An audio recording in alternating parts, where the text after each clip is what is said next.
Pernah nggak sih kamu nyadar, kalau orang yang paling berkuasa di sebuah ruangan tuh, kadang justru orang yang paling jarang ngomong? Iya bener, kadang yang paling diam itu yang auranya paling kuat ya. Betul banget.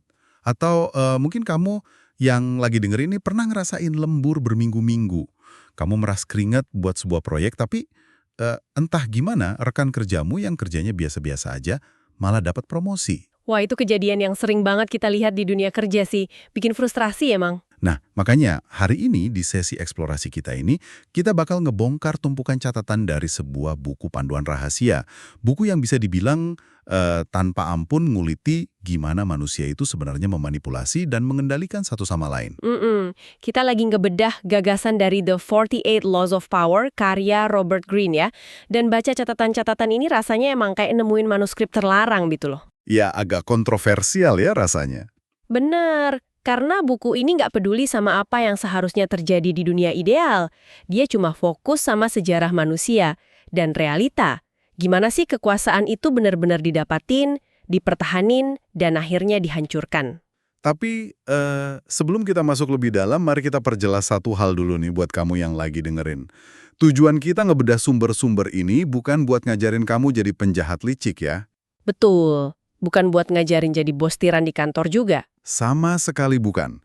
Tujuan kita tuh buat ngebekalin kamu sama pemahaman. Kita pengen tahu kenapa beberapa orang tuh rasanya selalu melesat ke atas. Dan yang paling penting, gimana biar kamu nggak jadi korban dari permainan kekuasaan ini. Nah itu poin pentingnya. Karena disadari atau enggak, permainan ini tuh lagi dimainin di sekitar kamu setiap hari. Kekuasaan itu pada intinya kan cuma permainan sosial ya. Mhm. Dan menurut sumber yang kita pelajarin ini, permainan tersebut sifatnya amoral.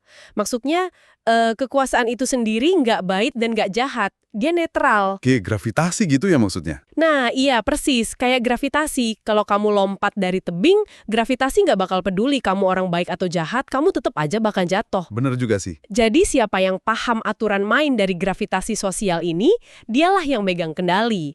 Kalau kamu nutup mata cuma karena nganggep, ini terlalu kotor, kamu justru ngebahayain diri kamu sendiri. Wah, analogi gravitasi yang dapat banget sih itu. Mengabaikan aturan main nggak bakal bikin kamu selamat dari permainannya. Mari kita mulai bongkar aturan-aturan ini dari lapisan yang paling luar deh. Oke, tentang gimana orang lain ngelihat kita ya. Iya, tentang persepsi. Karena dari catatan yang aku baca, fondasi dari semua kekuasaan itu persepsi. Ada satu gagasan yang nekenin banget pentingnya bicara lebih sedikit dari yang diperlukan, terus nyiptain aura misteri gitu. Bener. Dan buat paham cara kerjanya, sumber kita nyatat satu kisah luar biasa tentang Victor Lustig. Oh iya, yang penipu itu ya? Dia ini penipu ulung kelas atas di awal abad 20. Tapi pendekatannya tuh aneh banget. Nggak kayak penipu pada umumnya. Nah, tunggu dulu. Stereotip penipu kan biasanya tuh yang jago ngomong ya, agresif, cerewet, pinter ngerayu, pakai janji manis gitu kan? Terus apa yang bikin si Lustig ini beda?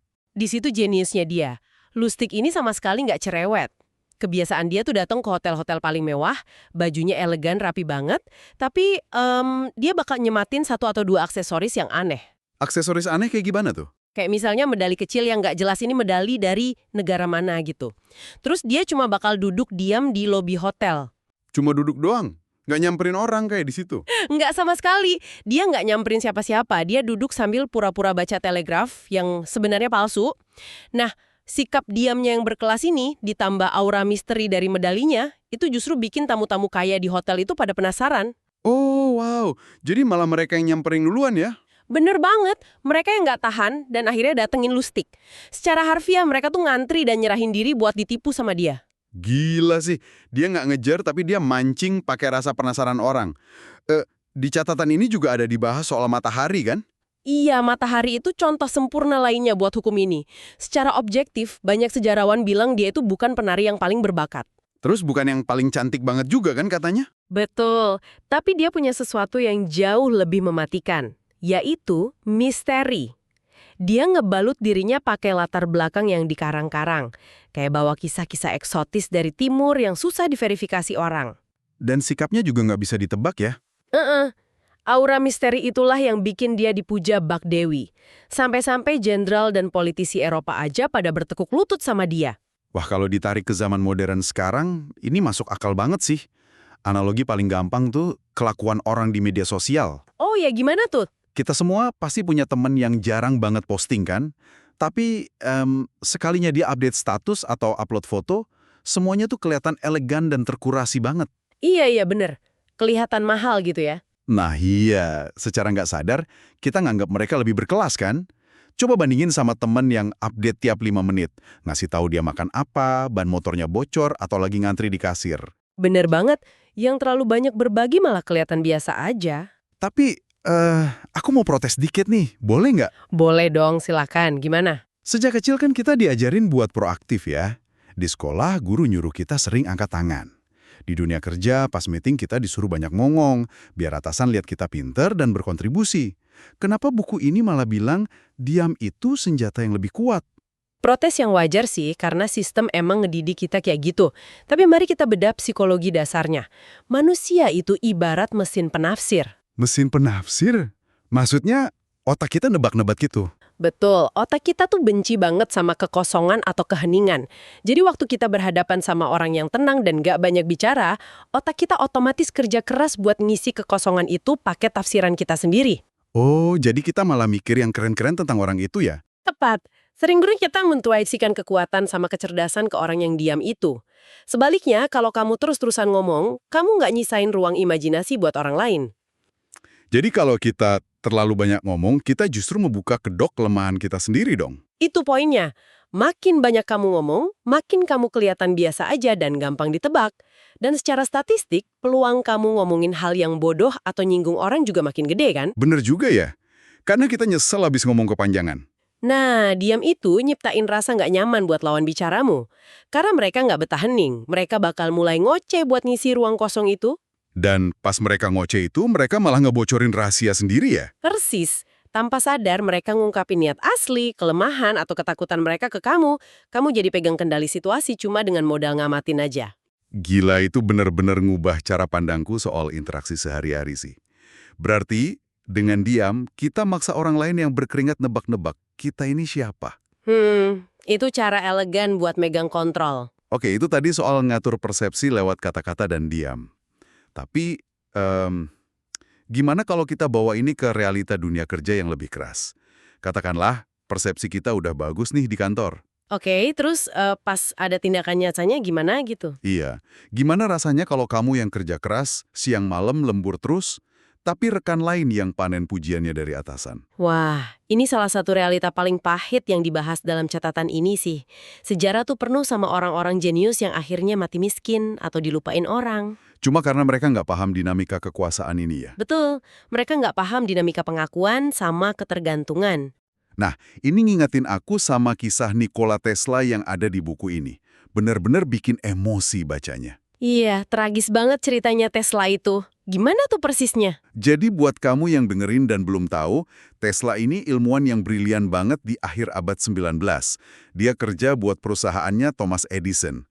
Nah, Tesla ini tipe pekerja keras yang polos gitu loh. Yang cuma fokus kerja aja di lab ya? Benar. Dia bisa kerja 18 jam sehari buat ngerancang dan perbaikin dinamo untuk Edison. Terus Edison janjiin ngasih bonus $50.000 kalau Tesla berhasil nyelesain itu. $50.000 tuh duit yang fantastis banget ya zaman itu. Banget. Dan tebak apa? Tesla berhasil. Tapi pas Tesla nagih janjinya, Edison tuh cuma ketawa. Dia bilang, Tesla, kamu tuh nggak ngerti lelucon orang Amerika. Uangnya nggak pernah ada. Jahat banget sih itu asli. Kan, hasil kerja keras Tesla diklaim jadi milik Edison. Belum lagi soal paten radionya yang ujung-ujungnya malah bikin Guglielmo Marconi yang dapat nama dan kekayaan. Makanya kisah Tesla ini jadi contoh tragedi orang yang percaya kalau bakat dan kerja keras aja udah cukup buat ngelindungin dia. Iya, dia naif banget secara strategis. Betul, dia buta strategi. Dia ngebiarin dirinya dimanfaatin tanpa bangun pijakan kekuasaannya sendiri. Nah, sebagai perbandingan, sumber kita nyorotin strategi Otto von Bismarck, tokoh di balik penyatuan Jerman. Gimana tuh bedanya pendekatan Bismarck sama Tesla? Waktu Bismarck jadi menteri muda di Prusia, dia sadar banget rajanya tuh karakternya lemah. Rajanya gampang bergantung sama orang-orang di sekitarnya. Oh, jadi dia lihat celah di situ ya? Alih-alih cuma sekedar kerja keras ngelayanin raja kayak menteri lain, Bismarck pelan-pelan memonopoli keputusan penting. Dia bangun jaringan di mana semua informasi tuh harus lewat dia dulu. Wah, dia bikin dirinya jadi tulang punggung ya? Tepat, pesannya Bismarck tuh jelas banget. Tanpa saya, kerajaan ini bakal hancur. Jadi dia ngamanin posisinya bukan cuma rajin kerja, tapi bikin dirinya mutlak dibutuhkan sama si raja. Menarik banget nih. Jadi Tesla tuh kerja keras buat bos yang bisa ngebuang dia kapan aja. Sementara Bismarck mastiin rajanya nggak bisa bernafas kalau nggak ada dia. Analogi yang pas, Bismarck bikin raja butuh dia. Tapi tunggu deh, gimana kita nerapin strategi Bismarck ini ke dunia kerja abad 21? Kita kan bukan menteri di kerajaan. Apalagi ini kedengarannya toksik banget kalau kita monopoli kerjaan. Mekanismenya sama kok, cuma panggungnya aja yang beda. Di kantor modern, jadi tak tergantikan itu bukan berarti kamu nyembunyiin dokumen penting biar orang lain nggak bisa kerja. Terus gimana caranya? Ini lebih ke soal punya keahlian atau posisi yang sangat spesifik dan susah diduplikasi orang lain. Oh, contohnya kayak jadi satu-satunya orang yang ngerti software jadul di kantor gitu. Betul. Atau jadilah orang yang megang hubungan emosional paling kuat sama klien terbesar perusahaannya. Intinya, kalau keahlianmu bisa diajarin ke anak magang baru dalam waktu 2 minggu aja, nah posisi kamu bahaya tuh. Masuk akal sih. Kalau kita gampang diganti, sistem bakal dengan senang hati ngebuang kita pas ada kandidat yang mau dibayar lebih murah kan? Persis banget, hukum alamnya emang gitu. Tapi, bukannya ada bahaya lain ya kalau kita ngerasa posisi kita udah kelewat kuat? Aku ingat di sumber ini ada cerita soal seorang jenderal bayaran. Iya, Count of Carmagnola. Dia ini kebalikan dari kesuksesannya Bismarck sebenarnya. Nah, iya. Coba ceritain gimana tuh nasibnya. Carmagnola ini komandan tentara bayaran di zaman Renaissance Italia. Dia emang jago banget perang. Dia menangin banyak banget wilayah buat pelindungnya atau bosnya lah ya. Berarti bosnya seneng dong harusnya. Awalnya iya, tapi karena rentetan kemenangannya itu, Carmagnola jadi arogan. Dia ngerasa dirinya pahlawan hebat yang nggak mungkin disentuh bosnya. Waduh, mulai sombong dia. Masalahnya dia gagal sadar kalau bosnya itu sebenarnya punya uang buat nyewa jenderal bayaran lain. Jadi dia tuh nggak benar-benar tak tergantikan kayak Bismarck. Oh, jadi bosnya mikir, gue bisa cari jenderal lain yang lebih nurut gitu ya? Betul, pas Carmagnola mulai bertingkah semaunya dan banyak nuntut, bosnya nggak ragu buat jebak dia dan akhirnya dia dipenggal. Gila, serem banget. Jadi ini bukan cuma soal ngerasa diri kita paling hebat ya, tapi harus objektif, mastiin kalau kita pergi, sistem bakal ngerasain sakit yang luar biasa. Nah, itu kuncinya. Bikin sistemnya butuh kamu. Oke, katakanlah kita berhasil nih meraktekin itu. Buat kamu yang lagi dengerin sekarang, kamu udah jadi orang kunci di kantormu. Kamu tak tergantikan kayak Bismarck. Oke, udah aman posisinya ya? Iya, tapi pertanyaan selanjutnya, apakah itu berarti kamu harus terus-terusan ada di sana buat bosmu? Kayak harus selalu standby balas chat grup kantor dalam 2 detik gitu? Nah, ini ngebawa kita ke sebuah paradoks kekuasaan yang menarik banget.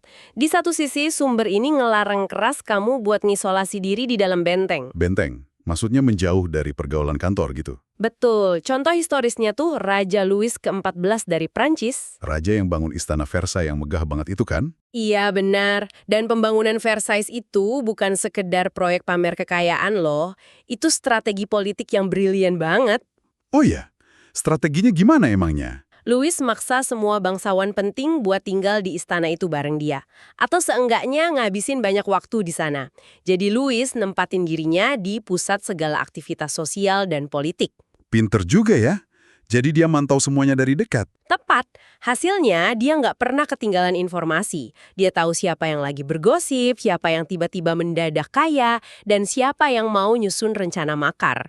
Kekuasaan tuh butuh sirkulasi ya ternyata. Banget, kalau kamu ngurung diri, baik harfiah maupun kiasan, kamu bakal buta sama pergerakan di sekitarmu dan ujung-ujungnya jadi target empuk. Jadi kalau di zaman sekarang, misahin diri sepenuhnya dari tongkrongan kantor, itu bahaya ya. Karena kita jadi buta dinamika politik ya. Kita jadi nggak tahu siapa yang lagi cari muka ke bos. Benar, jangan sampai kamu kudet soal politik kantormu sendiri. Tapi kalau kita terus-terusan ada di tengah kerumunan, selalu ikut nongkrong, selalu gampang dihubungin, bukannya nilai kita malah turun ya? buku ini juga bilang kita harus gunain ketidakhadiran buat ningkatin respek kan? Kamu nangkep paradoksnya dengan sempurna sih. Memang kalau posisi kamu udah aman di kelompok, kehadiran yang terlalu konstan malah bikin kamu kelihatan murahan. Orang jadi nganggap kita biasa aja ya karena tiap hari nongol. Haha, disinilah kamu harus tahu kapan ngerem dan narik diri secara strategis. Pas aku baca bagian paradoks ini, otakku langsung nyambungin ke konsep supply and demand dalam ekonomi dasar tuh. Oh, hukum penawaran dan permintaan ya. Gimana tuh analoginya? Ini persis kayak cara kerja merek sepatu sneakers yang rilis edisi terbatas gitu. Kenapa coba? Harga sepasang sepatu bisa meroket sampai puluhan juta. Ya karena langka kan? Sengaja diproduksi dikit biar orang rebutan. Betul. Semakin jarang sepatunya kelihatan di pasaran, semakin tinggi hasrat orang pengen punya.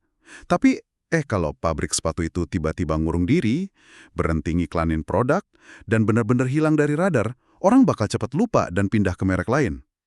Wah, itu analogi yang akurat banget sih. Perusahaan sneakers itu tetap ada di pusat perhatian. Nggak ngisolasi diri, tapi akses buat dapetin produknya dibatesin. Nah, iya. Berarti gitu juga ya cara ngelola diri kita di kantor. Bener, kamu harus ada di pusat sirkulasi informasi kerjaan, tapi batasi akses orang lain ke waktu dan energi kamu secara personal. Prakteknya gimana tuh kira-kira? Misalnya, jangan selalu merbales email atau chat nggak penting dalam hitungan detik seolah kamu tuh nggak ada kerjaan lain. Terus jangan selalu ngiyain undangan rapat yang sebenarnya nggak butuh keputusan kamu. Ciptain nilai lewat kelangkaan ya. Persis, saat kamu yang biasanya jarang ngomong, ini akhirnya bicara di sebuah rapat penting, kata-katamu bakal jauh lebih didengerin orang karena mereka ngerasa momen itu berharga. Masuk akal. Intinya, jadilah sentral di jaringan informasi, tapi tetap jual mahal buat urusan akses ke waktu kita. Luar biasa sih ini. Sangat aplikatif kan sebenarnya? Banget. Nah, sekarang kita melangkah ke tahap yang paling menantang nih. Katakanlah kita udah jago ngatur persepsi, kita udah tak tergantikan, dan tahu kapan harus hadir atau hilang. Terus level selanjutnya apa tuh? Level berikutnya ini soal ngendaliin orang lain sedemikian rupa, sampai-sampai mereka ngerasa merekalah yang megang kendali. Wah, ini mah catur psikologis tingkat dewa ya. Sumber kita tuh ngebahas konsep ini lewat taktiknya Ivan the Terrible sang Tsar Rusia kan. Nah, iya. Kisahnya Ivan ini emang agak gila menurutku.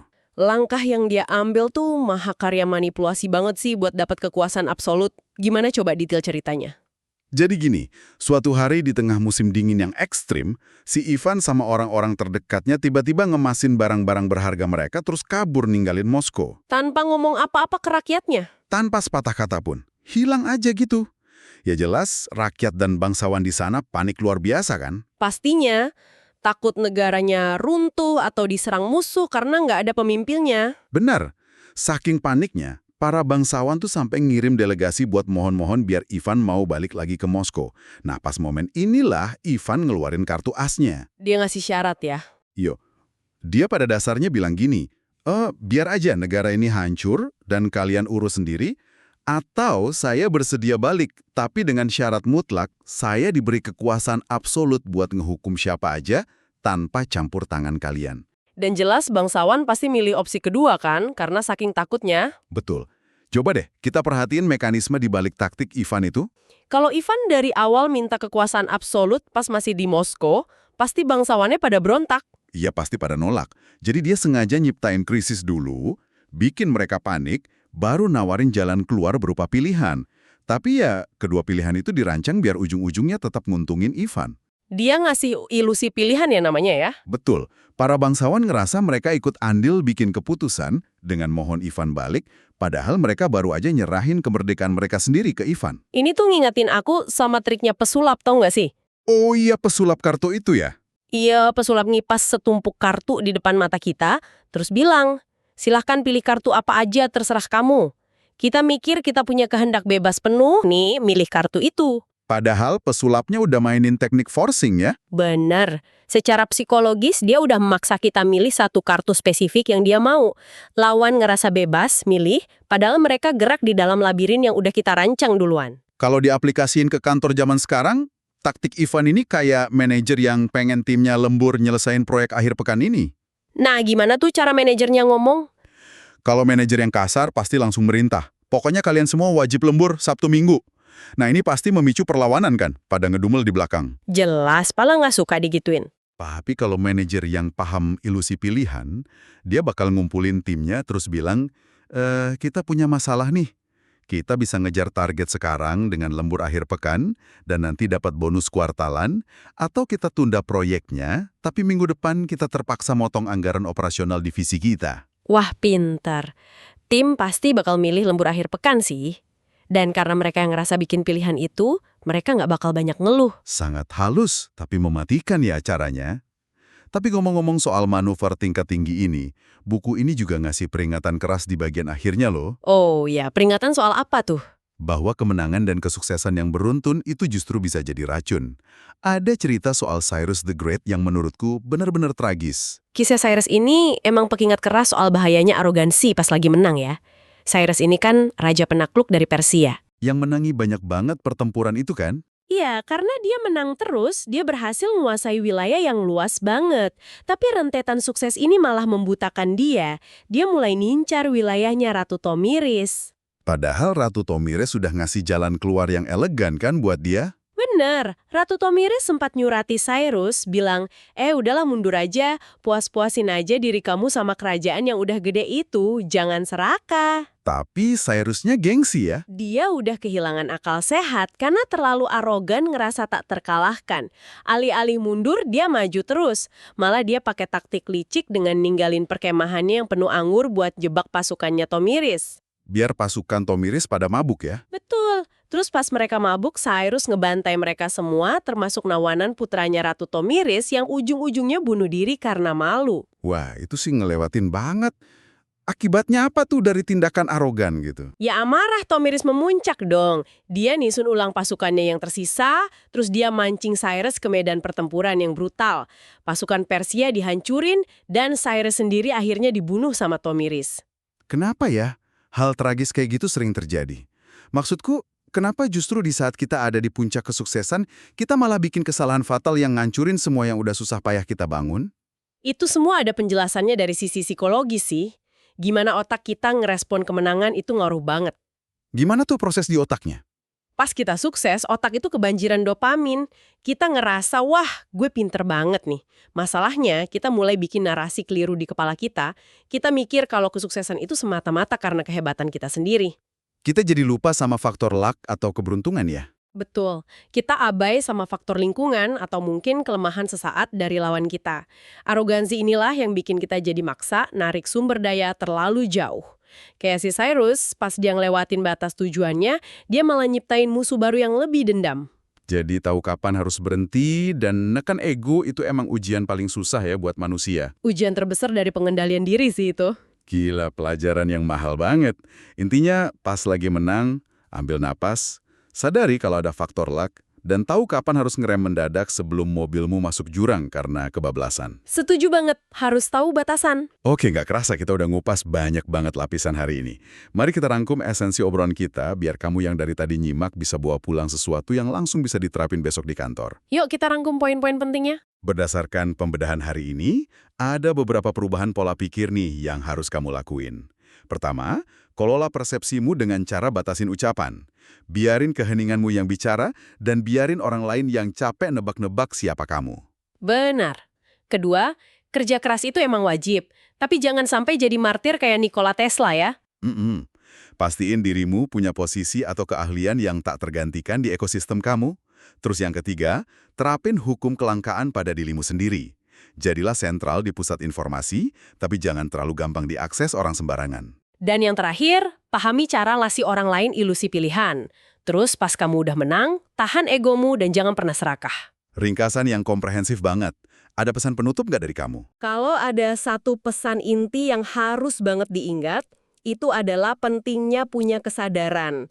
Dunia manusia ini emang sering pakai aturan mainnya sendiri yang nggak selalu peduli sama moral. Jadi agak abu-abu gitu ya? Iya, tapi dengan paham aturan-aturan ini, kamu nggak lantas harus berubah jadi predator licik kok. Pemahaman ini malah jadi radarmu. Radar gimana tuh maksudnya? Ya, kalau ada rekan kerja yang nyoba manipulasi kamu pakai ilusi pilihan, atau atasan yang mulai misahin kamu dari informasi penting di kantor, radarmu bakal langsung nyala. kamu bisa baca permainannya dan kamu nggak bakal jadi korbannya. Tepat banget, pemahaman itu perisai pertahanan yang paling kokoh. Nah, itu bawa kita ke satu pemikiran terakhir buat kamu renungin nanti malam ya sebelum tidur. Ih, apa tuh bahan renungannya? Kalau emang aturan main dinamika kekuasaan ini adalah tentang ngelola ilusi, ngejaga jarak, dan ngatur persepsi. Pertanyaannya adalah, apakah dengan jadi orang yang 100% selalu terbuka, selalu jujur tanpa filter, dan selalu nurut apa kata sistem, itu berarti kita lagi secara sukarela nyerahin kemudi hidup kita buat disetir orang lain? Coba deh kamu pikirin itu. Terima kasih udah nongkrong bareng kita hari ini, dan sampai jumpa di sesi eksplorasi berikutnya.